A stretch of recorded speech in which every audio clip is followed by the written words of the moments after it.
Wednesday, February 5th Board of Education meeting. As we call the order here, I would ask that if you plan to make a public comment, you submit a comment card to Mrs. Callard at this time if you've not already done so. And also, please silence your cell phones and remove your hats as we stand for the Pledge of Allegiance. I pledge allegiance to the flag of the United States of America and to the republic for which it stands, one nation, under God, indivisible, with liberty and justice for all. All right, can you do the roll call, please, Mrs. Callard? Amy. Present. Hanson. Present. Montague. Present. Murphy. Present. Odell. Rambert. Present. And Lux. Present. I need a motion to adopt the agenda as presented. So moved. Support. It's been moved and supported. All those in favor? Aye. Opposed? Motion carries. Up first tonight, as always, are our reports, and we will start with our student board reps. Good evening, everyone. I hope everyone is doing good and healthy. Hi, as you all know, I'm Ella Clark, and before I speak on our report, I just want to say thank you to the board for giving me this opportunity. I have held leadership positions at the high school for the past 3 years now, and I'm grateful to be able to continue learning more about the student body across our district. Tonight we wanted to first start with the high school. So at SAD, it's like a little after-school thing, a program at our school. They are selling cupcakes for $1 each. So on Valentine's Day, the cupcakes will get delivered to the students who have received one to their 7th hours. Like I kind of said in the last meeting, I just want to remind anyone who knows any seniors that the local scholarships did come out on February 3rd, and they will be due March 3rd. So I just want to make sure that we get those out, because I know it's not, like, a lot of people didn't know about it. The student leadership class had a very successful with their events, and they were able to donate $3,982 to Elle Woods, her family.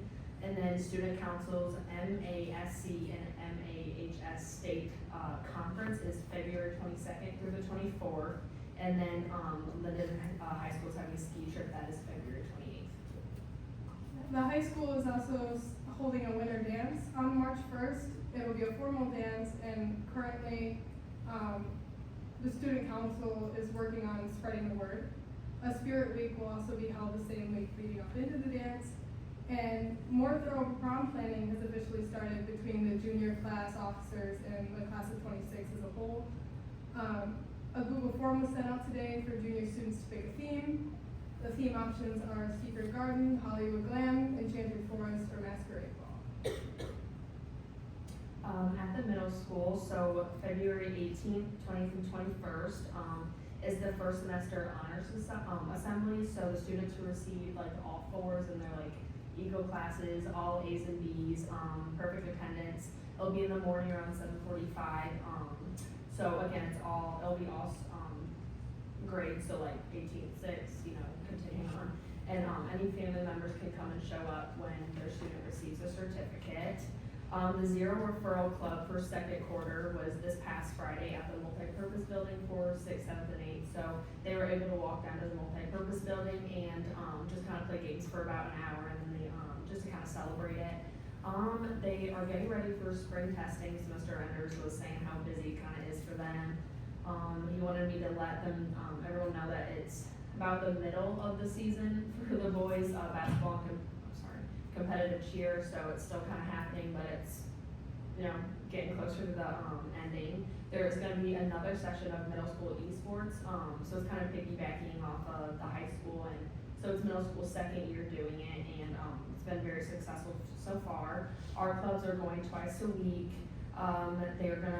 This week is celebrating National School Counselors, so the school counselors have been going into the kids at lunch and kind of doing some things with them.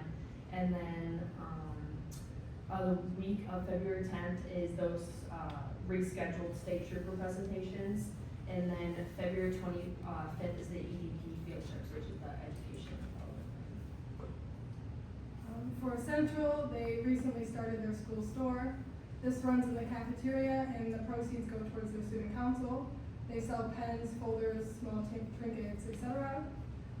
Soon they will be planning or talking about the Shamrock Shuffle, which will be sometime in March for St. Patrick's Day. And a sucker sale will be taking place soon for students to buy for Valentine's Day appreciation they can buy these to share with their classmates, teachers, and Hyatt staff in general.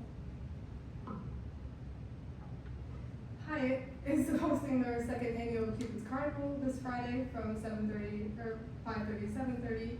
With a $15 ticket, you can receive unlimited access to games and inflatables, one slice of pizza, water, cotton candy, and a cookie. And they have a lot of carnival-related activities that are in the gym.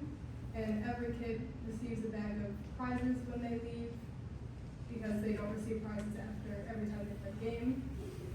Anybody can come to this event, not just Hyatt families. Many people came to the event last year and it received very positive feedback. And teachers are also busy planning for Reading Month. This year's theme will incorporate Hyatt's building construction projects. I also wanted to say out there, for the carnival, I know that you talked to Mrs. Schaus about workers for it. I don't know if any of you guys, like students, are in NHS, but if you're looking for hours, they are looking for people to work the winter carnival event, which you would have to just be there by 5:15. You don't have to like sign up or anything. You can just go there 5:15 to 7:30. And then of course we are always looking for more NHS opportunities, and that is all we have to do tonight. Thank you, ladies, very much. That was a very thorough report. We appreciate getting the information and hearing everything that's going on at all the schools, so thank you so much. Up next is Mr. Sosowski. Thank you and welcome everybody this evening. A couple things to report out on. First of all, the sale of our Series 3 bonds, not to exceed $17 million, will take place tomorrow at 9 a.m. So we'll be able to monitor that. Sale will be over by Ken. And then Ms. Hanson, I just want to follow up with you. I got to get with you because you have to sign off on how that one's over with. And some sad news. Since 1978, John Cross was a staple for Linden Community Schools. He was the face you would see at basketball games helping the coaches and keeping score. He was the face you would see officiating cross-country and track meets. He was the face you would see lining and caring for all of our fields. And he was the face you would see when you needed someone to talk to. On January 28, 2025, John Cross passed away at the age of 77. Linden lost a family member and a friend. John, on behalf of Linden Community Schools, we thank you for making Linden a better place. God bless you and your family. Spring count. The State School Aid Act requires 2 student count days each year to determine the amount of state aid distributed to a school. The first Wednesday in October and the second Wednesday in February. The spring supplemental count for the 24-25 school year is Wednesday, February 12th. Board, the spring 3-district board meeting is scheduled for Wednesday, March 12th at Lake Fenton. We are encouraging our new board members to attend, and the agenda will cater to the foundation and growth of the 3-district consortium. As a reminder, we can have no more than 3 board members in attendance. Please RSVP to Ms. Callard if you are interested in attending. And then finally, I don't have a lot of details, but Governor Whitmer did release her school budget for the fiscal year 26, which would be next school year. As a positive for schools, there was an increase, a proposed increase of almost $400 per pupil, reinstatement of the mental health and school safety funds, which equate to about $150 million across the state. Different kind of, just pulling it back up here without getting too many details. Different type of instructional time grants that we already qualify for, maintained at their current levels. Special ed, Title I, and at-risk money, which was increased about 4%. So again, this is the first step in a very long process to determine the budget for schools going into next school year. But from a school district standpoint, it was very positive information that we received today. That's all I have.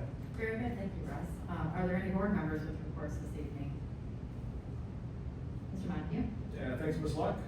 Good evening, everybody. Just one thing to report. Last Thursday, January 30th, Ms. Ramberg and I attended the CBA MASB 101 class, and it was really good. It was over at Fenton Schools. Had one conference room full of folks there, maybe 25 or so. It was a nice day. People from all over the state. We had a gentleman there, a new board member from Ludington. That's probably the furthest away, but a lot of from our area. And it's a lot of good refreshers for me who've been here for a few years, but it's always a good reminder. What struck me, and I don't know if Ms. Ramberg has any comments, but just kind of how relatively functioning well our board is when you hear other people making comments such as, hey, so if your superintendent yells at you or tells you not to make a comment, is that normal? And then, if you've got a lawsuit and people are telling you not to speak up, is that normal? So, and of course the answer to those was, no, that's not normal, maybe we should have a conversation. So that was refreshing and a good reminder of kind of some of the positive things that we have going on here. And also, I was gonna say is there's a big section there that Brad from the MASB talks about. The legal is essentially video, 25 to 30 minutes, and he is gonna be part of our board workshop next week. So that was kind of fun to see that tie in everything next week. Yeah, that's all I have, thanks. Very good, thank you. Anybody else? Ms. Ramber? I was just gonna reiterate, I thought the class was really good that we went to, and I was really excited that it was close by, especially seeing how far some people drove. They answered a lot of questions that I think a lot of individual board members, especially the new ones, had. And then also on February 4th of this week, from 1 to 2, I attended a webinar that was put on by MASA, MASB. It was from 1 to 2, that was just navigating federal executive orders. So that was kind of nice. I learned a lot through that as well. And I think we had another board member, I think possibly I've seen Brooke Hansen in there, but I was typing in names to see kind of who was there. And I seen a few Johnson County GISD board members, but I kind of like the fact that they offer these so that if you're not able to get out for work or to the house, I learned a lot of information. Yeah, that's good. There was one yesterday not that one, but one I was gonna attend. I ended up having a conflict, but it's nice that they have those quick opportunities. Yeah, very good. So, anybody else? So yeah, thank you for taking your time to attend those events. On that same note, this weekend, in a couple of days, is the MASB Winter Institute. I know Ms. Hansen's attending that. Myself, I'm attending a couple of the virtual workshops, and Mr. Montague as well. So we'll be busy furthering our professional development as board members as well this weekend, so that's good. And then next weekend, Mr. Montague mentioned, but we are having a board workshop on Wednesday, February 12th at 5 p.m. So just reminding all board members that we have had this on the calendar for quite a while, and looking forward to the information we'll receive at that. And then a reminder that February 19th, which will be our next regular board meeting, I will not be here. Mr. Montague will be running the meeting that evening. Thank you in advance. And then also on the 3-district meeting on Wednesday, March 12th, I will not be able to attend that on that evening. It would be great if Mrs. Odell and Mrs. Ramberg might be able to attend, or anybody else that evening. Those meetings are always good and informational. They're fun and easy meetings, and you get to collaborate with board members from our neighboring districts, which is nice. So yeah, if you guys can attend that, that would be awesome. Let Mrs. Keller know. So that is all I have for this evening as well. All right, we will move along to, we don't have any special presentations or recognitions this evening, so we'll move along to our administrative updates, and we have Mrs. Bradley here from the Early Childhood Center.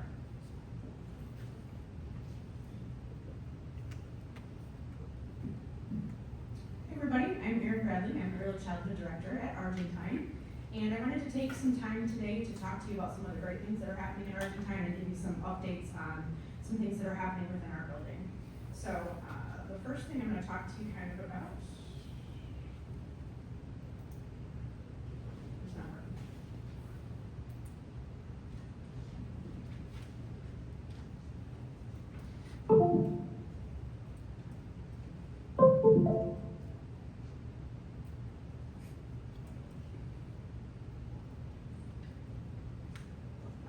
There we go. That's me. Okay, well, you just got a new job. I know. It's okay. The first thing I wanted to talk to you about are the programs that we offer this school year. We have tuition-based classrooms for our 3-year-olds. We have 32 slots that are half-day, so our AM session is Monday, Wednesday, Friday mornings. Our PM session is Monday, Wednesday afternoons. 2 educators in that class, and we have 16 children per session. That's a little bit larger than what we had last year, but it's working out. And then we also have just a handful, I didn't put it on the slide, but we have just a handful of full-day openings 5 days a week for our 3-year-olds. I didn't put it on there because the number is so small, but we do have a couple of families who desperately needed full-day, 5-day care, so we did open that up as an option for our 3-year-olds this year as well. Our 4-year-olds, all of our 4-year-olds receiving care at Argentine this year are GSRP students, meaning that they are not paying tuition. I'll talk a little bit more about what GSRP looks like in a few future and what it's looking like for us this year. It's important to note though that the way I defined filled slots on this slide is number of children who are in care. According to the definition of the state, it's actually the number of children who have attended one day. So we're slightly higher than these numbers. We've lost 3 students total. 2 of them went to special ed programs and 1 moved out of district. So we're just a little bit higher than that. In terms of our GSRP slots, we've got 24 full day Monday through Friday slots. 23 of those are filled. Technically, all 24 have been filled. 16 full day Monday through Thursday slots. All 16 of those are filled. And then we have 43 half day Monday through Thursday slots. 37 of those are currently filled. We have filled 39 total for the year. We do have some tuition slots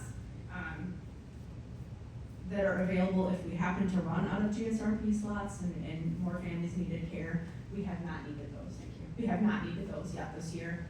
We have actually, as a district, never filled all of our GSRP slots. So right now we're within 5 and that's the closest we've ever been. So that's really exciting. I'm going to talk a little bit about how we've added slots twice this year. So we've really increased the number of GSRP slots, putting us in a good point for next year. We offer Eagle Club from 7 to 8:30 and 3:15 to 5:30. Something new for Eagle Club this year is that we are offering Eagle Club to preschoolers. So we've got about 10 preschoolers who come on a regular basis. A couple others come once or twice a week, and you can kind of see the total breakdown there. We've got 62 students total. That is more than double what we had last year at Eagle Club. Technically, our group size can only be 36, so luckily they don't all attend on the same day, but we do have 62 total students enrolled. Today we had 33 in care today, so it was a good sized group. We've got 8 staff members that kind of rotate through there. We maintain a 1-to-10 staff to student ratio at Eagle Club. And our last program that I'm going to talk about that's offered this year, will be offered again next year, is our Play Together, Learn Together program. That's free for all children 0 to 5. We meet on Tuesdays and Thursdays from 10 to 11. In the past school year, we've had 170 parents and children who have attended at least one session. And actually in the last week since this has been published, we've had 8 new families. So we're doing really well with Play Together, Learn Together. Basically, Play Together is a safe and nurturing environment for children 0 to 5, where parents have the opportunity to learn different parenting skills, different ways to work with their children at home, and then also connect to other folks in the community. Some building updates. We have luckily been able to hire several new staff members, and I want to point out that all of our new hires are current or former Argentine parents or district parents. So that's really exciting. That means a lot to me and to our staff. Miss Alicia Mitchell, who's here today, was promoted from associate teacher to lead teacher, so she's leading a brand new classroom that we opened this year. We've also hired Monica Raditz, Felicia Poole, who is also here, Amy Nagy, and Kristen Wesley, again, all district parents, and Natalie McCarley is our new special ed parapro. We're very excited to have her on board. You can see on the screen that Argentine has earned the highest rating for the Great Start to Quality. That's how different centers throughout the state are awarded, number 1, some funding, but also number 2, that's how they're rated. We earned the 5-star demonstrating quality, which means that in the areas, there's 6 different areas. I'll tell you exactly what they are. Responsive caregiving, emotional and behavior support, engaged support for learning, emotional support, classroom organization, and instructional support. We scored high in all of those areas, and so we've earned the highest rating possible through Great Start to Quality. One of the things that we really wanted to focus on this year was increased parental involvement. Since COVID, it's kind of been gone by the wayside, and it's really important to our families, especially at Argentine. They're very involved. So you can see a whole host of things, and I want to point out that board members are always invited and welcome to attend, stop by. Please stop by, we would love to have you. We actually just had an event last night. We're rolling out, it's called Sweet Dreams Pajama Program. I think I put it in one of the board updates. It's basically a healthy sleep habits program for preschoolers. There's a 2-week class that happens in our classrooms. Last night was our parent education night, and our entire library was filled, like people were sitting along the edges of parents who participated in that. That was also recorded, so many parents who missed it will have an opportunity to see that. In the fall, we sent out a school climate survey. You can see some of the comments. Overall, the feedback was very positive. They feel like our parents feel like we have wonderful staff, that they go above and beyond, that there's a family atmosphere. We will send that survey out again in the spring to kind of measure growth as well. In your board packets, when this was sent out to you, that pre-K for all is actually a hyperlink, so if you're curious about what the state is doing in terms of pre-K for all, you can click on that hyperlink. I'll be honest with you that there hasn't been a whole lot of updates from the state in the last couple of months, but I'm going to talk a little bit about what that looks like for us this year, and then also what that might look like for us in the fall. First of all, to determine eligibility, children are grouped by priority group. We'll look at those actual numbers in just a second, but what is most important to know is that we place our highest needs families first. So look at an acceptance letter based on the schedule that the state puts out, but we don't actually place children in classrooms till closer to August once we know exactly what funding is going to look like and what classrooms are going to look like. But they'll get notifications starting in May when they qualify. So we place our highest priority first. That would be any student who is living 0 to 50% above federal poverty level, collecting any sort of temporary need for needy families, supplemental nutrition, Social Security, a child with an IEP, or that's a foster child, or a family experiencing homelessness based on McKinney-Vento definitions, would also be placed in the highest priority grouping. We do place our children who turn 4 by September 1st first. We call them age gap babies, the babies who were born between September and December 1st. Those children are able to be placed after we place all of our children who are 4 by September 1st. And another thing that kind of catches us in this particular area is that we can't place out-of-county students until September. So that means even an LCS district student who lives in Livingston County technically cannot be placed in a GSRP classroom until September, which is not super fun. I know that it has caught us off guard a couple of times, but really what it boils down to is for preschool, we don't start until September anyways. And so that's one of the reasons that we hold off on starting our classes a couple of weeks later than the district, so that we don't have children who are missing those important first couple of weeks of school just because they're a district student, but they don't live in Genesee County. So the enrollment process is fairly simple, but as a new parent, we hear a lot that it's kind of confusing. They're not exactly sure what steps they need to take. Basically, all they have to do is go to the Argentine website, click on menu, and then there's a tab that says Early Childhood Enrollment Information and Application. There's everything they might possibly need to know, families might possibly need to know, is found on that website. We actually just uploaded a video this week that kind of goes through step by step also what that looks like for families, so that's been very helpful. 4-year-old families have to complete both links, and parents always ask, why do I have to fill out the same information twice? Why are they asking such personal questions? The Michigan Early Childhood Connect interest form is run by the ISD, and that drives state funding and state reporting, whereas the LCS enrollment page obviously gets our children into the district and drives district data. In order to determine eligibility for a GSRP student, they have to provide the birth certificate, proof of residency, which we ask them to provide a consumer's bill generally, and proof of income, their tax forms. We know with pre-K for all, it's going to be free for everybody, but we still have to prioritize based on family income, so that's why that's important.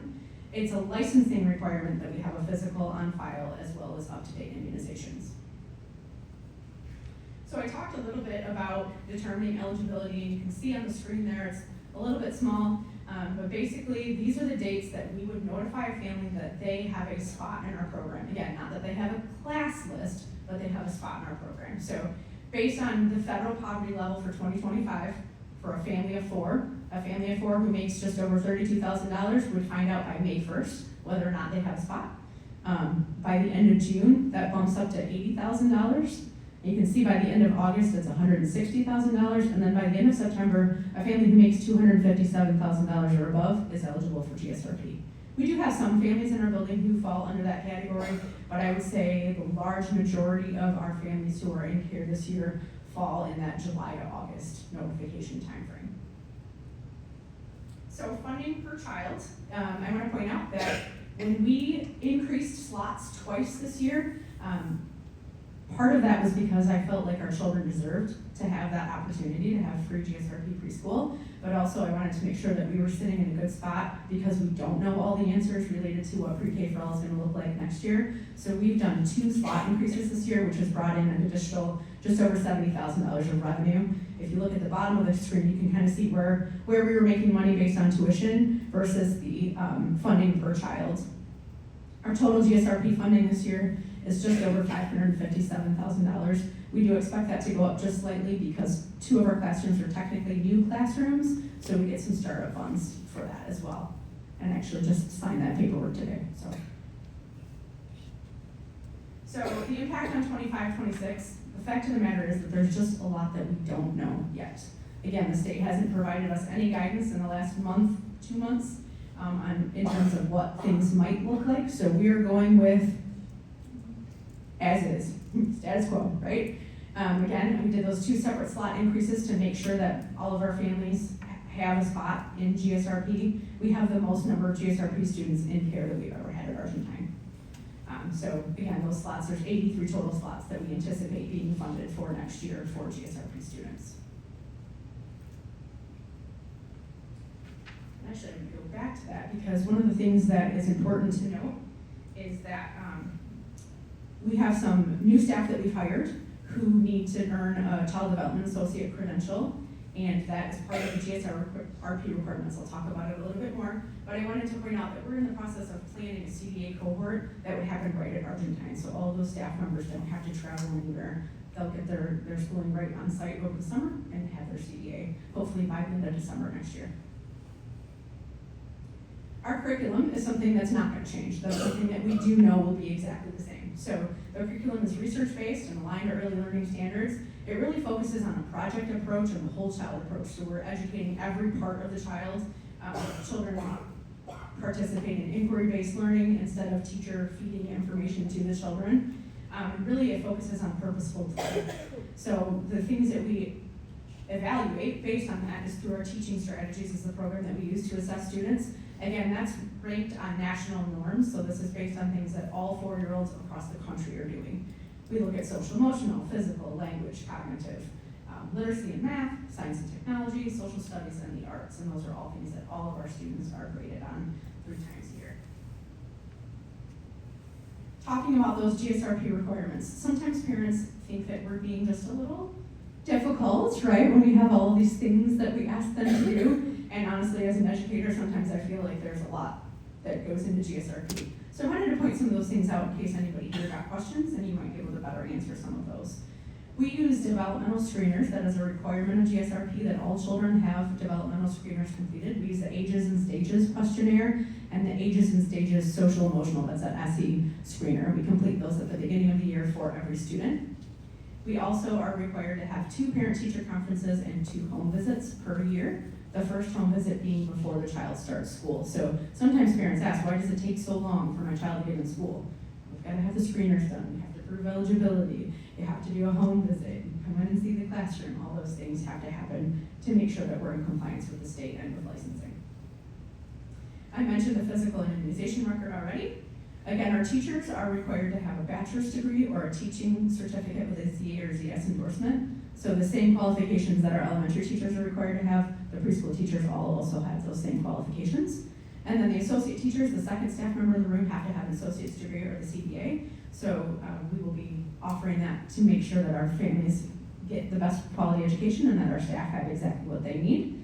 The ISD provides an early childhood specialist. That's an individual who's got an advanced degree, several years of teaching under his or her belt, and they provide coaching and classroom observations twice a year. Class is just the tool that they use. I mentioned the 6 areas, and I was talking about Great Start to Quality. Those are what they look at in that class observation. For 4-day programs, we've got to go 120 days over 30 weeks. Our 5-day programs have to go 180 days over 36 weeks. But also it's important to note that we can count up to 8 days for like parent-teacher conferences, home visits, those types of things as student instructional days. So we far exceed the number of days. We are right at 36 weeks for all of our classes though. Half-day programs have to operate a minimum of 3 hours, and full-day programs have to operate the same length as first-grade classrooms in the district, which will prove to be a little bit of a challenge for next year. Mr. Strickard and I are working out how to make that work the best at Hyatt and make sure that we don't have extra congestion in the parking lot causing extra stress to families. So that's one of the things we've been talking about quite a bit. The last little bit of interesting GSRP requirements, when we offer lunch to GSRP students, it has to be family style. So we can't put it on the tray and hand it to them. It has to be in a bowl, they scoop it themselves, they pass the bowl on to their next friend, which, beginning of the year is always sometimes a little tricky because things are measured out to the exact proportions of what we're allowed to serve children. And you know, when children are serving themselves, things are gonna spill, the chicken nuggets look a whole lot better than the peaches do, that sort of thing. But it helps them establish language, but also helps them kind of learn table manners. And so that's an important thing, obviously, for children to learn. The key elements that we focus on with GSRP, having a high quality learning environment in all of our classrooms, having a consistent daily routine, positive adult-child interactions and relationships, practicing intentional teaching so we're not just hanging out and playing all day, and purposefully engaging our families on a regular basis. Moving on to marketing and communication, this is another area that we've really focused on this year at Argentine. We're putting together a written plan right now to have even more structure to what that communication will look like. But at the beginning of the year, we decided we really need to tell our story. We need to do a better job of telling our story, telling all the great things that are happening at Argentine. And so some of the things that we've done, we've put out a series of enrollment ads, staff spotlights, so all of our staff at one point or another have been highlighted on social media, some of their interests, what makes them tick as an educator, what they feel is important about Argentine. We've done lots of regular different posts about things happening at the building on social media. And I also sent out an email to all LCS staff as we were preparing our classrooms to find out how many of them have a child that they anticipate attending either Eagle Club or preschool next year, so that we kind of have those numbers in the back of our mind. Some of the new initiatives that we're working on, we're setting up some video reels of different pictures to put out on social media. We're putting together some countdown posts, hopefully to fill those last 5 GSRP slots. And again, we've updated the website with lots of new features as well. You may have noticed this week the marquee at the high school also has an ad for Argentine. So we use a lot of different ways to communicate with families. Again, communication is just so important, right? So I use an app called ProCare. That's the app that families have access to in the building. They sign their children in and out that way. Our tuition classes are billed through there. They can pull their W-2s, not their W-2s, their tax statements for tuition, that sort of thing. They're able to message back and forth as well. But if there's something like a building announcement, hey, don't forget tomorrow's pajama day, or we have this parent event, that goes out through our ProCare app. Parents can sign up for that to be notified by text or by email. Our teachers at the classroom level use talking points. Again, it's an app that families sign up for. Teachers are able to communicate back and forth with individual families as well as groups. And then we use the district messaging features through Synergy, for example, when we're sending out sort of emergency notifications and that type of thing. We send out monthly parent newsletters electronically, and we generally get between 100 and 150 views on every newsletter, so that's pretty good numbers for where we're at. 3 times a year, I have scheduled parent information and feedback sessions. I give them a similar update, kind of like what I'm doing here, and then provide opportunities for them to ask questions. That's been a really great way to just see parents face to face and give them a little bit more communication. We'll probably play with timing next year because at least one of the sessions overlapped with pickup time for High and Linden Ellen. So that was a learning experience for me, but that's okay. And then of course, face-to-face communication, right? We get our kids out of their cars every day, or the families walk the kids up to the building every day, so they see at least 1 or 2 staff members every single day. And then I try to kind of be out and about as well during pickup and drop off. We've also had a number of families who have asked to have, for different reasons, a one-on-one parent meeting, and that's certainly something that we would offer and honor if anybody asked. During enrollment, all 150 families that applied were offered a 1-hour slot with me. So that's how I spent a good amount of my summer, was just meeting with families and getting to know them, talking to them, answering their questions, and just giving them that one-on-one attention that makes them feel like they're a part of the community. A couple things on social media that I wanted to point out. I talked that we were really trying to tell our story, so I wanted to highlight some of the posts that we've come across that have gotten some good reach. So one of our staff spotlights, Ms. Dawn Skinner, reached over 1,900 individuals on Facebook and just under 500 on Instagram. We sent out a parade reminder because Argentine walked in the parade. That reached almost 3,000 families. And our staff spotlight for Ms. Lexi Nix, who is an LHS high school student, reached almost 500 posts on Instagram. So, what questions can I answer for you? Well, first off, thank you, Erin, very much for the wonderful presentation and all the detailed information. And I adore this tiny tuffy, is what I'm going to call him. So cute. Anyway, thank you so much. We will open this up if anybody has brief questions. Just as a reminder to the board, this is our first kind of building administrative update of the calendar year. So as a reminder, this isn't a time to ask about a detailed in the weeds questions. We can send those along to Mr. Sosowski after, but anything quick that comes to mind, we can shout it out now if anybody has anything. I have a question. Absolutely. When you said that, we were invited to come see, I got pretty excited. So Yeah. I'll probably call and ask if I can come and watch. Please do, for sure. My kids went to Swartz Creek and some of my friends' children went to their, to your school and some of my niece. And just seeing the night and day difference, like Linden's doing it right, and I appreciate all of you. With the, play together, learn together, is that for only the enrollees, of the children, or is it, could homeschool parents and their kids? come? Anybody in the community, the more the merrier. Okay, Absolutely, awesome. for sure. Thank you. Yeah, and kind of on that note as well, if there are things going on that you like want to celebrate with us, please send an invitation along to Mr. Sosowski Okay. for us to remind us, because I know sometimes we just don't realize, Sure. I don't think many of us, if any of us, have children at your building anymore, and Right. so it, you know, you sometimes don't realize all the cool things that are going on. So Absolutely. individual just reminders of fun stuff is always appreciated. Will do. Our first one is Friday, we have a movie night. Oh, very good. What movie? For Frozen. Oh. Ironic. Yeah, right. Yeah, any other, Mr. Murphy, go ahead. I didn't know we were on a time limit here tonight for questions.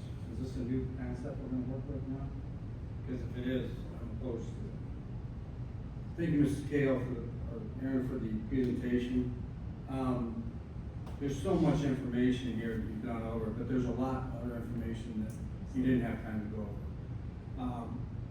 The future, to me, is a big concern. Absolutely. The program has the potential to double in size, basically. We have less than half of our 4-year-olds currently in district in the population. The free for pre-K program, tongue twister, is very kind of misleading, quite frankly. Agreed. I mean, I first learned about this change back in December. I was listening to a radio station actually, and they talked about free pre-K for all 4-year-olds. I go, you mean serve the 4-year-olds based on income? No. They were basically implying for all. And I said, wow, this is interesting, because I have a grandson who's 4 years old by chance and lives in Linden and would like to be part of the program, but financially that's part of the issue. But I didn't know what was going on there, so I did some more investigating, and come to find out, there's a couple of articles out there. I'll say an article by the state. There's also a Bridge report over the past week. I worked with our state representative's office, Mr. Mueller, to get this information. And it's kind of interesting that Governor Whitmer seems to advertise this a free pre-K for all. Universal pre-K is what she calls it.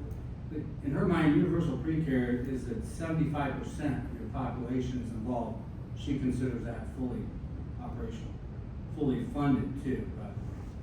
So she's actually tried to get more for this program over the last few years. Her goal is to get it fully funded by 2027, the year she leaves office. That would require another $20 million, $30 million from where it's at right now. Her budget was actually cut by the Democrat leadership in the House last year down to a level where they can only really fund 58,000 kids. Okay, that's far cry short of 150 in my world. That's not universal law. So, but it's interesting that even though it was funded at that level, they still haven't used all that money. There's actually $1 million left right now. And so when you mentioned this thing about these slots, so it's another thing that kind of is out there in limbo land for me. I really don't understand who determines how many slots you get as a school district. Sure. Could you speak to that? Yeah, absolutely. Actually, I had a note here and totally skipped over it, so thank you for reminding me. So the state tells each ISD, that's who the fiduciaries are, the state tells each ISD, these are the number of slots that you're going to receive based on previous year's funding, based on previous year's attendance, and then the ISD goes out to the locals and to the different charter schools, those things who have GSRP classrooms, And we have to fill out a form saying these are the number of slots we had this year, this is how full we were, this is what we'd like for next year. So we're kind of a few steps down. And like I said, that was one of the reasons that I increased our slots twice this year, because number one, that's what's right for families. Right. And especially if we are able to get slots and I'm able to offer free preschool. I know as a parent, I put 3 kids through preschool and I'm still, eating ramen noodles from it, so. It's important to be able to offer those things to our community. What I can say though is that in terms of what the needs are for our community and in terms of the number of slots we have, it is universal for our community. We have not turned away ever a child for GSRP in Well, schools. That's interesting, because that's assuming that everybody in our community is aware of this program, the Correct. free for. That's not the case. Agreed. In my case, my daughter wasn't aware of it, okay? And I've talked to other people who are not aware of it. Yeah. So for us to hide behind that fact that we're fully universal in our Sure. community, that's not true. Okay, so we need to spend some time and figure out who's out there that would like to benefit from this program. I mean, I suggested to Mr. Stelsky that we reach out to our current K-3 staff and ask them, ask their parents, do you have any 2, 3, 4-year-olds coming through the pipeline? This would help us in a number of different ways. Like, we're always constantly guessing what's gonna be next year's kindergarten number. Well, we don't know. Well, this would help a lot if we had this information. Sure, It's for- absolutely. And that's actually all part of our communication plan that we're working on. Yeah, well, you mentioned the one that you sent out to the staff. Mhm. Well, the staff isn't, most of the staff doesn't have kids of that age that are gonna utilize our program. It's all everybody else that I'm worried about, so that's the people we need to reach out. So what's your plan to reach out to those parents that you don't know about right now? So we are in the process of looking into a community needs study in terms of what 4-year-olds are out there and where are they, why are they not in care, are they being cared for by individuals at home, are they in a daycare, like what are they doing, where are they at, how can we reach them? Again, the whole just pushing, telling the story of Argentine is really important as part of that, right? It can't just be, here's these spots. Families need to know this is a safe and nurturing and caring place for my children. They have fun here, the teachers are highly qualified, all of those pieces. Right. So that's where we started this year, was just on kind of boosting, like, Argentine is a great place. It's a wonderful place to be. And then as we build that plan to talk about, should we send out mailers? I've been in contact with some of the other local districts and talking about what kinds of things are you doing? What kind of, involvement pieces are you having in your building? So we're trying to kind of be very strategic about it. We don't want to necessarily waste time and resources on things that aren't gonna have a huge reach. We wanna make sure what we're doing is effective. Well, do you think the idea that I had about reaching out to our K-3 parents would be? Absolutely, yeah, absolutely. Maybe we could get working on Yep. that? So the bottom line is, how fast can we grow our program? You're saying that we're gonna be able to ask for what we got this year? Is that what I'm kind of hearing? We will ask for the same number for next We year. can't ask for double that. No, there won't be that many slots available. I could ask for a few more slots, but So it's not very Argentine, universal if we're only at 50% of our population. And you're saying that their idea of universal is 75%.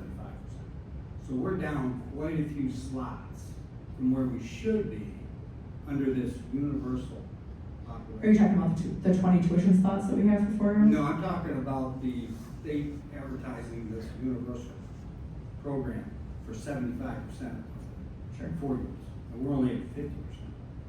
So, All I can say is that 100% of the families who have applied at Argentine have gotten a GSRP slot at this point. And I believe that there's other ones out there that will take those 5 slots as soon as we can get to them. Sure. But sometimes just putting a mailer out, putting things, I appreciate all the information you guys put out on various, but it doesn't always connect with the people we need. So, especially if they don't have a kid in school right now, or just a first-year kid, or kindergarten or something like that. Absolutely. So, bottom line is, I had an opportunity to take my grandson to the Argentine Care Center the other day for the first day. He just started this week, actually, for his program. He likes it very much. My daughter's very impressed. I was impressed. I think the building's very nice. I think it's gonna be very difficult to duplicate what's going on down there. I'm concerned greatly about the space that we're gonna have available to us at Hyatt for a program if it doubles. Sure. If we get to the point where we can get 90% of our 4-year-olds to be involved in this program, we don't have enough space. Okay, and we can't build space overnight. And when we saw an estimate for what that space might cost, that was discouraging. Close to $6 million to build some more space at Hyatt. I don't know that that's ever gonna happen. I think that's beyond the scope of what our sinking fund, which is the most likely source to do that, is available. So, I just think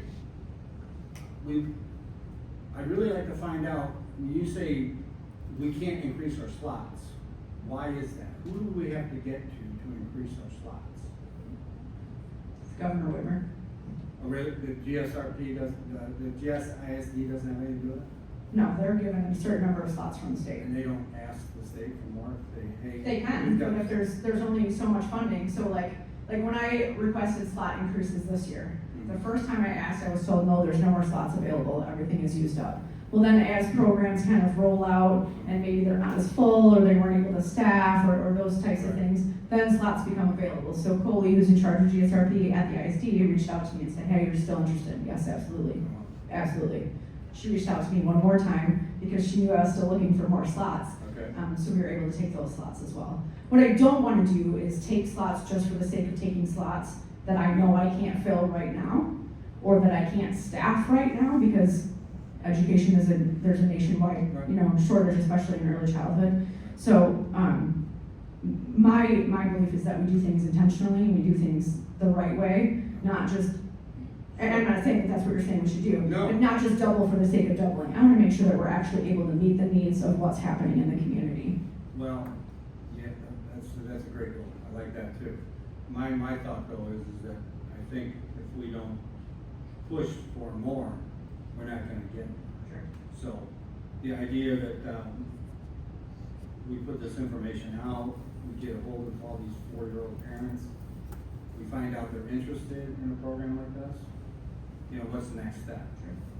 And without that information, if you could go to the ISD and say, look, I've got 40 more parents than my slots that want places, what can we do about this?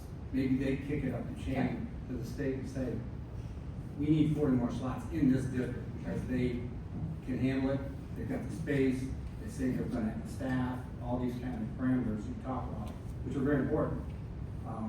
So I don't want this to just kind of fall by the wayside because we didn't make a super good effort at trying to Absolutely. identify things. So, And I would not be opposed to, like, if, based on enrollment numbers, I don't have to fill out the slot request till, usually it's the end of April or early May. So if we look at enrollment numbers, enrollment starts March 3rd, and all of a sudden I'm already full, absolutely I'm gonna ask for more slots. Well, That makes sense. That's why I was encouraged that Mr. Selsky put this on the agenda so early in the year, because although it sounds like it's a long ways away, it's not. And if we don't have that information that I'm talking about, we're just going like, well, we think we can do it, but we don't. Right. So I'm glad to know that you're thinking along these lines. Again, I extend to the staff at Argentine, it looks like a great operation, really happy. And again, we're just gonna have to take the next steps for whether the facility, how we're gonna handle the space needs that we're gonna have. Absolutely.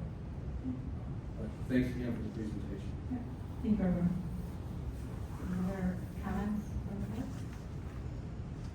And I guess just to comment on Mr. Murphy's earlier comment, nobody's limited in time, but it's a reminder that these administrative updates are meant to be a celebration of the building and getting information out to the board, not a time to put administrators on the spot and answering detailed questions at this moment. Those are things we can bring to Mr. Sosowski and have further discussion. These questions have been in the making. Thank you, Erin. All right, up next this evening are public comments. Do we have any public comments this evening? We do, we have one, Sherry Taylor Sally.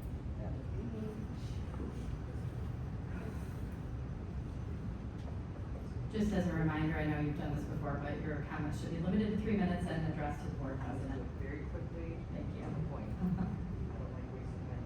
So, I think your microphone might have, Oh. yeah. On the top, it should be green. Oh, no, it's not. Oh, that is. Thank you. Well, I'm glad to hear that they're increasing the student, per pupil funding to $10,000 per student, but my main concern is, how Michigan is ranked 41st out of 50 states, for English, math, science, and social studies. I'd like to know if that $392 per student is gonna be focused on the M-STEPs, since that's where we're really suffering since pre-COVID, or post-COVID, or during COVID, whatever you wanna call it. I don't think our numbers are the greatest. I know our school's doing way better than most, but other than that, I know with the extra funding, I'd like to see more, things done with the students, especially the M-STEPs, if they're really falling behind. 41st out of 50, and our governor's been here for 8 years, or should be here 8 years, and this is from 2022, June of last year, all these numbers, that's not very good. And I know we've made strides past that, but to me, we are a great school, so. And then also, the last meeting, I didn't get a chance about, making a comment on an action item because it was, public comments were before, action item number 5, but I'm very glad that, policy 2264 has been withdrawn. I do like to, point out that before we do these policies that are still in limbo, that maybe more discussion needs to be done about it. And, trying to put the cart before the horse is not, to me, conducive of making a good policy if there's other things going on, that may be putting things off and not addressing that right away, or talking to your council, like other schools did that had, put stuff in place that was a lot better, for the time being, which, to me, makes more sense. Also about the comment or I'm happy to hear the board when they're happy about things or when they're sad about things. But my thing is, if you have someone that's happy that policy that is been rescinded, and then another board member is in the disagreeing portion of it, and then there's a comment that's made, that this is nonpartisan, but then you only look into one direction, which I saw at the last meeting, I only saw one direction that was looked at, that I didn't think was quite fair, that if there's two people that are in disagreement, then you should look at both parties on the board to make it fair and nonpartisan. And also posting on social media, a board member posting about their, as a private citizen, but labeling themselves as a Linden School Board trustee, public comments or disagreeing with your removal of the policy. Either you're all together or you're not. You can't have conflicts, and you can't have people going out on social media saying, things that are contrary to what you're trying to accomplish, which is following what the law is. And federal law does trump state law, as far as I know. And there's also, federal laws that do protect parental rights, including Family Educational Rights and Privacy Act, and also the Protection of the Pupil Rights Amendment, based on sex-based equality and opportunity, along with the Title IX amendments of 72. Your time. I just wanted to point that out. Thank you. All right, any other public comments this evening? All right, we will move on then to the consent agenda, and the consent agenda this evening consists of our minutes from our regular meeting on January 22nd, the LHS English out-of-state trip request for May 7th, and also the LHS English out-of-state trip request to Stratford, Ontario for May 22nd, 2025. I need a motion to approve the consent agenda as presented. It's been moved and supported. Any comments or questions on this?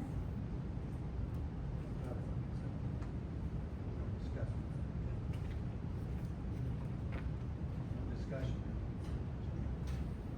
Okay, well, we have in the past, but we don't need to have. No, we haven't. We don't need to have discussion. It's next thing.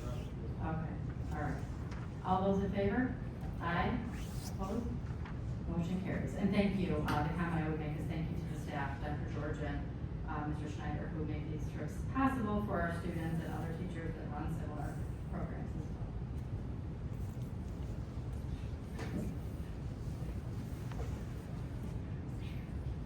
well. All right, our action items this evening are just a singular action item, and that is our early childhood instructional staff compensation. So because this is an action item, we will, I need a motion and support to approve the early childhood instructional staff compensation as presented before we have discussion. And I'll support that, so it's been moved and seconded to approve the early childhood instructional staff compensation as presented. Everyone has had a chance to review this. Are there questions or comments? Or Mr. Stelzky? I do have one comment for the board. I did, the first sentence there, I just for knowledge, Michigan's minimum wage law is scheduled to increase from $10.56 per hour to $12.48 with an effective date of February 21st, and I apologize. The state of Michigan increased minimum wage on January 1 from $10.56 to $12. So they're going from $12 to $12.48 effective February 21st. And so Go ahead. no, I am asking that we increase all instructional staff at our Childhood Center, 48 cents. Any other questions or comments? Mr. Murphy? Just that, it's a minimal increase, in numbers, but, I'm sure that it's really appreciated by the staff. I wish we could do more. We are kind of looking at the budget in that building right now. We just have to keep pushing forward as much as possible. And board, just so we are aware, with the Michigan minimum wage law, the way it's scheduled right now, for the next, I think it's 4 years, on February 21st, it continues to increase. And so there is current language out there right now in legislation that would change all this, good or bad, but we had gotten to a point with the effective date of February 21st, we have to make a decision. And so that's why it was just for this year instead of maybe more. But yeah, that is something, once legislation kind of clears the way, we'll have a better idea of where Michigan minimum wage law will sit. Very good. Anybody else? All right, seeing nothing else. All those in favor? Aye. Opposed? Motion carries. All right, we have a couple of discussion items this evening. First up is our school choice 2025-2026 resolution, and new school choice discussion. So, Mr. Stelzky, I'd like to kind of kick this off a little. I know you shared a lot of information with us, and then we can have comments from board members. Yeah, we're at the point where we're looking to ask the board for approval to continue with a K-12 unlimited school of choice for the 25-26 school year. We are asking, obviously tonight is discussion, and then if things go well, look for approval at our next meeting, which would open our school of choice window on February 24th of 2025 to start that enrollment process. All right, very good. I know we all got some information on this. Are there questions, comments? This is just a discussion item this evening, so Mr. Murphy? Thank you. School choice is not something I'm a big fan of, in the respect that, I think all students deserve a quality education, no matter what district you're in. And, I think school choice is, our participation is basically mandatory, because if we don't participate, it doesn't mean we won't stop losing students, it just means we won't take in students, so, that just clear that up right now. So basically, our participation is if we don't, we're just kind of short-circuiting ourselves right now. But in a perfect world, we go back to the good old days where every school district was held accountable to raising their kids, giving them the best possible education, and not creating a bunch of needs for kids to leave districts to go to other districts. For whatever reason, sometimes totally unfounded, sometimes for personal reasons. I really think it doesn't do the communities of these districts any good. Because we have a substantial number of kids that leave Linden to go to other districts, which I think is crazy, because I think Linden's a great district. I think our numbers prove it out. And, but like I said, until the state changes the way they're gonna do things, we're stuck with this. And so I'm reluctantly gonna support it, but I'm not happy with it. Thank you. Yeah, I just kind of like to add my 2 cents to piggyback off that. I'm actually from Illinois, where school of choice does not exist. And I was actually telling Mr. Montague about this a few weeks ago, that where I'm from originally, if you didn't like your school, you were stuck, or you had to completely pick up and move. And a lot of families are just stuck in poor districts. That's just the reality of it. Moving to Michigan, it was a complete new experience, having the option of school of choice. I had no idea what that even meant. I had to do a lot of research on it, but I can see how moving into this district, it is a benefit in Michigan, in my opinion, just because I've had the experience of no option. So I appreciate that it's an option. I realize it's not ideal in some ways, but no system is perfect. So I do appreciate what it does bring to the table. Thank you. Yeah, and kind of on that note, one thing I've mentioned to Mr. Sosowski the last couple of years, and it's no different with the numbers he shared with us this time. It's interesting because in a time where we have like lower birth rates, like the school age population is down in general, our school class sizes are down, we are continuously increasing our school of choice numbers every year in Linden. So that really speaks highly, I think, on our district. In fact, there's fewer students in the area going to school, and more of them are choosing to come to Linden. So I think that's really commendable, and something that really should be celebrated as well. Any other comments from board members? Yeah, Ms. Stringer? I have a question. So I am a fan of school of choice because I lived in Gaines for a little bit, and I could see that the education that was offered in that area of the Gaines, Swartz Creek area, was not on par to what I had in Linden. And so we had to do the school of choice until we could move into this area. So I'm glad that we do have it.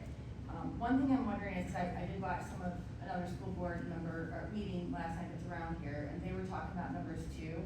So with our enrollment numbers for school of choice, are we higher for the school of choice in other around districts? Or I've seen some of the numbers, but I'm just wondering how it's comparing, like Fenton getting more of the school of choice is Fenton, and like what's drawing them out of our district? Is it sports, STEM programs, special ed? I'm just trying to figure out like why a parent that lives like this close to a building would want to drive 15 minutes, because I did that every day, driving back and forth, and it wasn't fun.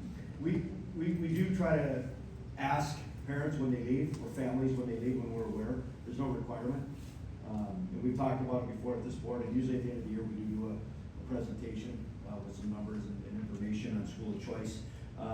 But it's possible that a kindergartner who lives in our district, we would never know about, that goes to a different school through school of choice, that we would never know.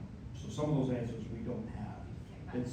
No, there's no requirement to report when a student, for school of choice purposes, as far as why they would leave a specific district. We've heard everything, like you said, from transportation to athletics to academics. So, yep. All right, any other questions or comments on this? All right, very good. Well, we will move along then to our next discussion item this evening, which I know Mr. Sosowski has a presentation for us. So, on the future of the Argentine building. So we'll let him proceed with that before we make comments. So again, I know we've had some brief discussions on really probably everything we're going to see here tonight at some point over the last few years. So we probably in some areas need to bring it back up so we can have some further discussions as far as the future of the Argentine Elementary building. So again, just some brief history. The building was built in 1916, gives you some updates. And really, grade levels that have been in that building over time have been all over the map. So again, currently it does house our early childhood program. And so the first thing I want to talk about is with the bond program. Again, we've talked about this before, as Argentine is set to move from their current location to Hyatt Elementary for the early childhood program. So some of the options we've looked at are what to do with that building. And again, options that we've discussed before, sell the building as is, lease the building, demolish the structure and sell the property, or continue to use the building. So again, real quick, just some brief information on each of them. If we do decide to sell the building as is, yeah, we would need to get a real estate company involved, potential market analysis, possible updates depending on sale conditions. I know the board in the past has talked about Argentine Township. We have communicated with them over the last probably 3 years. And they have made it very clear to us here within the last month or so that they are not interested in that building. I will tell you that we have been contacted by a private individual or company about the building and the possible purchase of the building and the property. If we lease the building, again, the board's gotta make that decision if that opportunity comes up. First of all, I think we gotta find the right fit. I think the second thing to realize is we're not in the landlord business. We're in the education business. And then again, potential cost of updates. If we demolish the structure, again, there's gotta be some disconnects with some of the, water, gas, electric, potential, abatement or hazardous materials. We would demo the building, there's gotta be some cleanup there, and then potential site restoration after the building is demoed. Now, there is bond money set aside for that. And again, that was part of the original application that the board approved. And right now, according to the application, we have approximately $250,000 for demolition of the building in order to move forward with selling the property or using the property at that point. If we want to continue to use the building, we can. There's some major renovations that need to occur. One, they're due. Number two, we may get to a point where we don't have a choice. For example, lead in the pipes. Okay, again, some of the piping, we've been, I think it was about 2-3 years ago. Some of you that are here, I think it was about 2-3 years ago, we actually were red flagged because we had too much lead in the parts per million in our pipes. We were able to get that cleaned out, flushed out, but at the time they told us that level of parts per million is going to continue to raise. So again, sooner or later, we've got to make that decision. There's other plumbing, HVAC systems, technologies, electrical updates that have to be done in that building. As Mr. Venez has indicated before, again, 3 or 4 years ago, we're probably at that $4 million mark. And I think the last meeting he mentioned it could be as much as $10 million for a true renovation to take place in that building. So the next steps, as long as the board, unless the board has other guidance, we could move forward with a market analysis to start getting some comparables on the worth of that building, start marketing it with a real estate company, and then obviously continue discussions, whether it be leasing, demo, or putting it up for sale officially. So again, things that I think as a board at the end here, we can have some of those discussions and whether we continue as is for now, or whether we change gears. So really looking at the future of Linden Community Schools early childhood. And again, some of these numbers very similar to what I presented a few years ago, about 1.5 years ago to the board. These are updated even as early as today, thanks to Erin helping me out with that. But again, it kind of gives you some of the information Erin gave you earlier this evening as far as our programming, numbers, max, the students that were allowed in there. There is a staff to student ratio, half day, full day, some of the times when these programs run in that building. Just for historical state, what I did is I tried to take 4-year-olds in general that we've had under GSRP. Again, not necessarily all tuition based over the last 3 years, but GSRP and or tuition. And when we look at 22-23, then the 23-24, and then 24-25, we're getting at 70 to 77 students as far as 4-year-olds, true straight up 4-year-olds in that program. Tried to look at what does that look like for kindergarten and young 5. So again, there are the numbers of what our kindergarten and young 5s. So when you kind of look at it, 22-23, we had 72 4-year-olds at Argentine, and then in 23-24, we had 151 plus the 29 young 5, so it's at 180 5-year-olds in our elementary buildings. So again, just trying to track where we're at. So when we move forward, moving that early childhood program and then potential growth, whether it be the pre-K for all, as Mrs. Ramberg mentioned, the school of choice, just location of the program could be beneficial. Eagle Club, I put those numbers in there too. You did see quite an increase this year. And again, increase in students is good. As Mr. Murphy indicated, increase at any level could potentially cause situations that we try to be prepared for in our district. So what does the new facility look like? And I believe you guys were down there last Friday, right? So what does the new facility look like? So we're looking at 7 classrooms, including the Eagle Club. You can see classroom C and D, E and F right now are designed or scheduled for the 4-year-old students. Classrooms A and B for the 3-year-olds. And then you have the Eagle Club in the front next to the main offices and the main entrance. Now this is the northwest side of Hyatt Elementary, where this construction took place. So you can see the main entrance on the northwest side.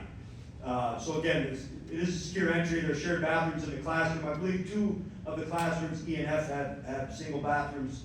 Office space, there is a laundry facility we can put in there, some storage space. And again, they have access to other parts of the building as well as needed. So we are looking at a target date on or around August 25th to make that move complete. So some logistical things that Erin actually mentioned earlier today, and they've started these meetings, really working with Erin and John Strickert, the principal at Hyde Elementary. Again, logistics. What does the hours of operation look like? As she mentioned, there are some requirements that we have to have with GSRP. The drop off and pickup. As Erin mentioned, we don't want to cause more chaos. We may have to, we don't want to. So again, looking at alternatives to create a solution, not only for our families, but also for the Hyatt families as well. Library time, gym time, eating times, lunches, where are they going to eat at? How's that lunch going to be served? The computer time, recess time, including the new playground equipment that the board approved, I believe, 2 meetings ago for the early childhood area. The Play Together, Learn Together program that they talked about. Where is that going to take place? What is that going to look like? Is it going to be the same time? Eagle Club protocols, transporting students. And what I mean by that is if they're in Eagle Club and they come in the morning, what does that look like to get those particular students that may have to go to Linden and or to Central, just like now. Okay, some coordination, transportation, whether we're walking them or they're hopping on a bus or transport. After school activities and events. And again, I talked a little bit about the staff took a tour of a partially completed space as they go through that process. Talking to Erin, talking to Greg, talking to John, even doing family tours as that space becomes complete. Bringing the students down early. I think Kathy actually, and I talked at one point with Erin even, how do we get the families down there before we move? So the students become accustomed, and it's not a big shock and awe, it's not a surprise. It hopefully creates more of a comfort. And so that kind of gives you an idea of what we're looking at or where we're at in the process of that transition from the Argentine building to Hyatt. Now moving forward, and I think some of the comments that were made today, what happens if this continues to grow? And again, why are we looking at a possible addition that we've talked to the board about before? And again, there is that free preschool for all 4-year-olds, lowering the cost plan in order to have more 4-year-olds start earlier, if you will. So again, under the GSRP program that the state offers, Erin talked about the different levels and how the GSRP program works. Concerns? Yeah, there's still concerns. You know, what if we see an increase in enrollment? Do we have all this space? No, we don't have all of this space that we could use. If it doubled, yeah, we would have to have a backup plan. Losing 3-year-old programs to accommodate 4 is a possible solution, something we talked about before, and that's where I got this information. Spreading our early childhood into other areas, potentially, if it grows bigger than what we're looking at right now. And then obviously increased costs for future construction. And we talked about that future construction, and we've designed the current space at Hyatt Elementary to allow for future construction.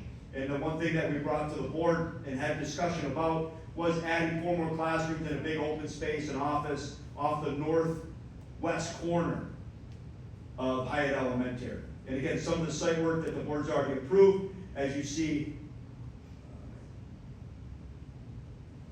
As you see, raise your hand real quick.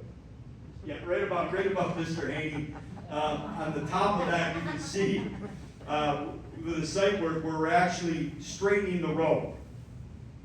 We're straightening the road. And again, to allow for not only the playground area, but also potential of future construction.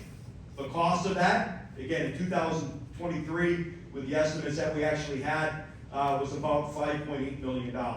Now, there's not bond money set aside for the addition of an early childhood center.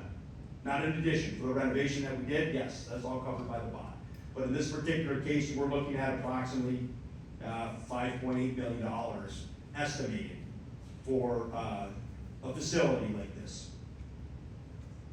And so with that, I'll open it up for discussion. All right, thank you, Russ. Anybody with initial comments or thoughts? Mr. Haney? Yeah, thanks, Russ. Have we begun to develop some type of contingency plan if there is some mass explosion? I mean, as far as alternative locations, is it possible to split amongst different buildings if it's not at high, all at high versus adding? To answer your question, no, we do not have a true contingency plan. Has there been conversations between myself and Mr. Vedez, maybe even a few years ago with John and Vicki at the time, about potentially, oh my God, when this first came up, could we put them a little bit in one building? So those conversations were that long ago. I don't know if that would still hold true. So I think to answer your question, no, we do not have a true contingency plan at this point. Fair enough, thank you. Other questions or comments? Mr. Murphy? Thank you, Ms. Luck. Thank you, Ms. Selsky, for the presentation here. There's a lot of questions that relate to the early childhood development program that are yet to be answered. I appreciate these list of logistic things. Again, yet to be answered. I really think, why are we rushing this so fast without answers to these questions? I want to know what effort we're going to make, if any, I assume we're going to make one, to, again, benefit the kids of this district, the 4-year-olds, and do everything we can to get funding that's available for them. And if that happens, I don't see next year Hyatt being big enough initially to handle the surge.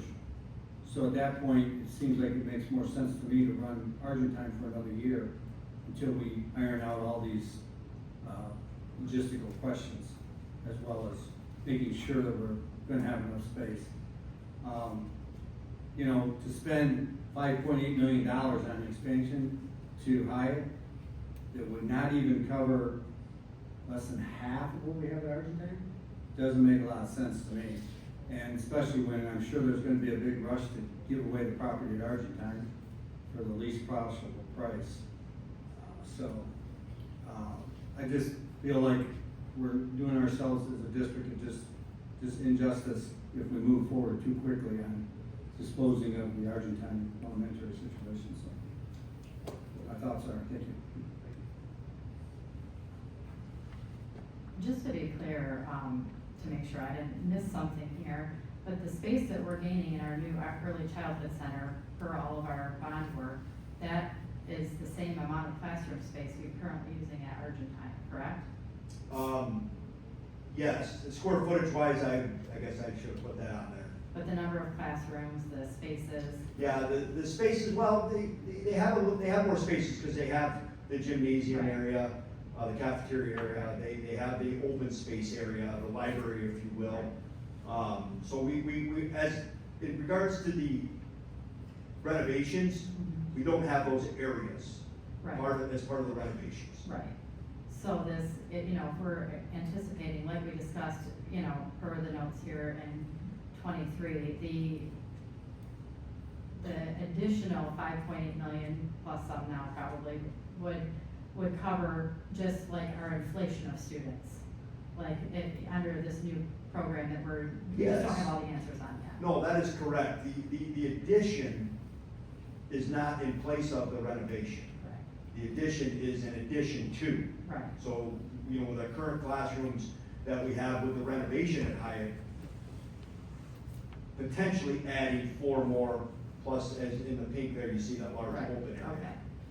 Very good. I was just trying to understand, and I understand what you're saying, Mr. Murphy, I just wanted to make sure I wasn't Yeah. missing something, because we're not losing the classroom space in the renovation. We are looking to add space in the future, and so I guess maybe what you're saying, Steve, is like, we should leave that building available until we know what the next couple of years is gonna look like. If it takes that long, I don't know. But to me, rushing forward right now with this whole question about the early pre-K program for 4-year-olds, it just seems like it's just a bad time to make that decision.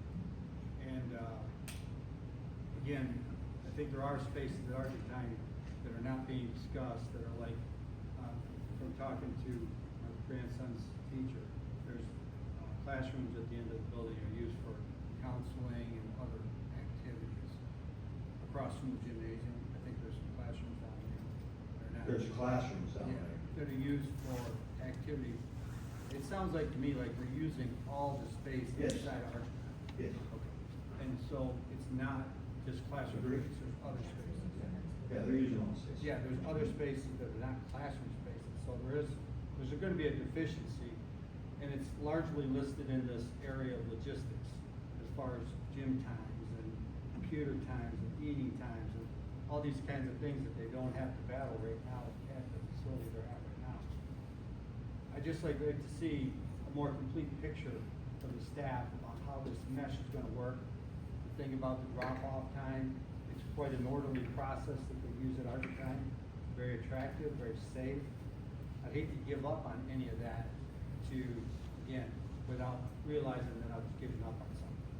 So, again, I just feel like at this point, I'm not ready to make any kind of decision, recommendation, or anything regarding that facility. I just think there's too many legitimate concerns that we need to have answers to before we move forward. So, that's my thought. Follow up? Yeah.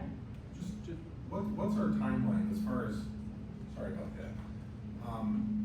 I envision that this is a little bit like kicking the tires, just getting prepared for the future. So Steve's concerns are very legitimate to me as well too. Okay. This is, Are you mine? no, okay, just keep moving away. What's our timeline as far as engaging with, an analysis of Argentine, what we potentially could sell? Are we talking about a year, 2 years, to where some of his concerns will be cleared up by that point? We're hoping to have some of these concerns cleared up by August 25th. Okay. And you're saying, Steve, that's a little bit, we're fast tracking a little bit too quick? Well, at that point in time, you've basically already fast-tracked it to stay in course of your plan right now. You're not switching gears on August 25th. But we won't. If you get bad answers to questions that I'm raising, like this 4-year-old pre-K program, if it takes off and doubles in size. The idea of giving up the 3-year-old program in order to help create some space, that's good, but it also puts our line of, who knows, maybe the 3-year-old program grows at some point in the future.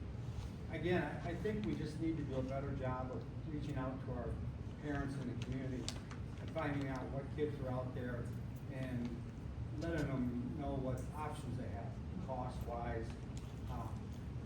So I think I just don't think we've done enough there to really be solid in our decision. So if we were to sit on Argentine vacant for a year, we'd obviously be losing our fixed expenses and different things of that nature. Yes, and I believe, if I remember correctly, as Mr. Bettis, you were actually gone, I think, we cannot leave it empty for a certain amount of time. That's right. And then bring students back without doing the updates.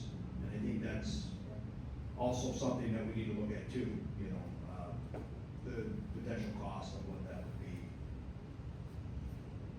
So right now, we're trying to get an assessment if any move forward on Argentine would be obviously come to the board. I'm sorry. That would come to the board for board approval, what the next steps were. As far as the building itself, Yeah. when we talked about those options, yes, that is something that the board would have, any type of sale or use of that property. I'm getting at, what's the harm in finding out what it's worth now? Oh, Or building our backstory to make that decision. Yeah, okay, I misunderstood your question. Yeah. No, and again, as I mentioned, that's kind of, unless the board has different guidance, you know, we would probably look to move forward, at least with a market analysis and start that official process. Sure. And I'm sure at the same time I can talk to Mr. Vadez, about potential, updates, so we have maybe a, Idea. yeah. Yep, okay, thank you. Yeah, thanks, Mr. Sosowski, for the presentation. I can understand some of the things that Mr. Murphy and Mr. Haney are talking about, and I guess just maybe it's stating the obvious for a lot of us, but obviously Argentine means a lot to a lot of us and a lot of our families, and you know, my kids all went through there, and we love the Miss Kathy song and Argentine and the whole thing. So there's a lot of emotion that's around with this discussion just in general. So certainly I appreciate that. And I am, like Mr. Ramber was asking about some of the school choice pieces, I remember back to when I first started asking questions about that. You know, part of the disadvantage of having Argentine where it's at is that it's on, you know, that side of the district. When we had our young family, we lived over by Brickley Road, it felt like it was an hour to drive there and back to take the kids there. It was probably only like 25, 30 minutes, but in reality, so then, you know, one of the advantages of, you know, ultimately, in theory, moving this, you know, that area over to Hyatt is that it's closer to the centralized area of Linden, and then that way, and I remember there was some analysis that, in theory, if somebody lived closer on that side, you know, say the east side of Linden, and then maybe they took their kids to a preschool that was Fenton, because maybe it was closer than Argentine for them, then maybe, oh, we like Fenton, we'll just stay here, and we'll do school choice. So, so I remember making that connection back when we first started asking questions. I say all that to say I'm open to, and unless there's some kind of constraint timing-wise where we have to make a quick decision, I think it makes sense to move forward with the market analysis. I also, in addition to Mr. Vadez talking about some of the updates that would need to be made, yeah, I think to some degree from a maintenance perspective, I'm in real estate in my day job, and a building that was built in 1916 is kind of a ticking time bomb for, you know, for major repairs from the lead perspective, from the asbestos abatement perspective, HVAC, roof, all those kind of things. So, you know, that gives me angst, and so I'd also be curious about, you know, what any of those kind of time horizons that we might know for when things are going to fail, when we might have a major repair that's due that we're on the hook for, you know, and maybe even just if we can compare what it would take to, you know, what are we spending from a maintenance perspective on an old building like that versus, you know, kind of moving. I just think those pieces probably goes without saying need to be part of the analysis in terms of what our end date is that we have to make a decision before you know, we make a final. So those are some of my thoughts. Thanks. Yeah, and I had a conversation with Mr. Sosowski too, because one of the options that's on here, but sort of not really, is, you know, demolishing the building and not selling the property. You know, just keeping the property for future use for Linden schools, or, you know, if we ever needed to sell it for financial reasons down the road or anything like that, that would be potentially another option, because, you know, demolishing the building obviously is gonna cost a certain amount, but, you know, hanging onto the property without the building on it and all the liabilities may not be, you know, as much of a cost to the district, and then we have that available for their life to, you know, use it for anything else as well. So, but I'm also in support of, you know, moving forward with, like, really exploring all the options, so we have the full story. And I appreciate, and I'm glad that you mentioned kind of the emotional piece of it, because we know this has been brought forth time and time again. I mean, even back before, you know, the bond was approved and moving the early childhood center, a lot of people were kind of opposed to that for a variety of reasons, and you know, I think we're definitely moving in the right direction for the district, but we do have to be conscientious of the age of the building. And I didn't realize that was another thing I commented to Russ. I was like, wow, she's an old one. I didn't realize that it was built that long ago. You know, the last real renovation was done in 1970. I mean, that's been a while. So anyway, I'm in support of moving forward. Mr. Murphy, do you have another comment? Yeah, just speaking of the age of the building, I think the west end, I think gymnasium classrooms that are to the south of that are really the old part. I think everything to the east of that is relatively new. To the parts east of the office. main office when you walk in? I believe that is I think that, correct. so the fear is that that is like a disaster in the making, could be largely unfounded, because that part of the building, if you wanna wipe out the west half, where the gymnasium is, that might be where all the lead and the problem. The east half of the building could be substantially different as far as cost. I know, I was in the east half of the building to drop my grandson off. It was pretty sharp, it was pretty nice. It'd be a tragedy, I think, to see that building get torn down. But, that may be the case of what happens. As far as, you know, finding out what it's worth and stuff like that is probably not a bad idea, because that obviously is gonna be a key part of the decision. And so, not only whether we demolish it or we sell it, but whether or not we try and repurpose the use of it, given how much, or how little they might want to pay for it. So, I think, I hate to waste a lot of money in paying a real estate company, market analysis company, I don't know how much that's gonna cost. But I know we're probably gonna have to invest a little bit there. But, there's, like I said, there's a lot of information you have to deal with. Thank you. Mr. River? Sorry, I just want to say thank you for the presentation, and I agree with a lot of the talking points that Mr. Montague, Mr. Haney, and Mr. Murphy made. So I'm looking through this, and I know I'm kind of newer at the board, but I look at numbers a lot, math, with costs, it's kind of where my brain always goes.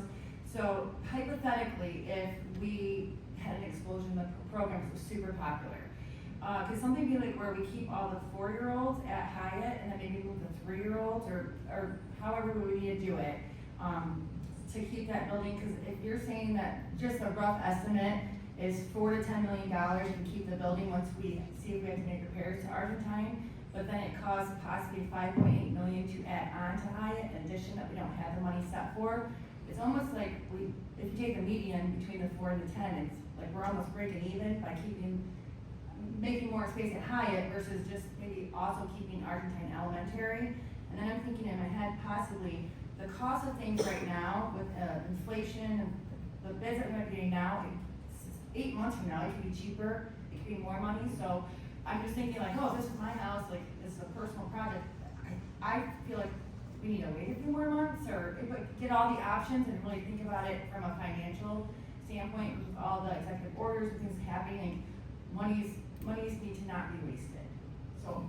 And again, those are estimates, so the only one that we have true numbers on is the 5.8 from 2003. Okay, that's a guarantee, but the 4. Well, it's not guaranteed, but we had Bart Mallow did a run through, just like they did for all of our other bond work that we've done, just so we had truer numbers. But again, that was It's just a big range, 2 years 4 ago. to 10, and that's a large range, but.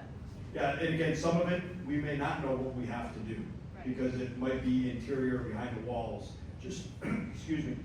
For example, why we did worst case scenario, with Hyatt, with a board, why we pulled those bids back about a month ago. Because again, we think something's there, but we don't know, you know. And that little bid alone, that 3 foot, it was a potential $200,000. Right. So, again, I don't know, I'll talk to Mr. Perez and see if we can get, narrowed down a little bit. All right, any other comments? All right, thank you. Thank you. All right, that was our last discussion item for this evening. We do not have a closed session, so at 7:33, we are adjourned. Students that are here for class, you can have any one of us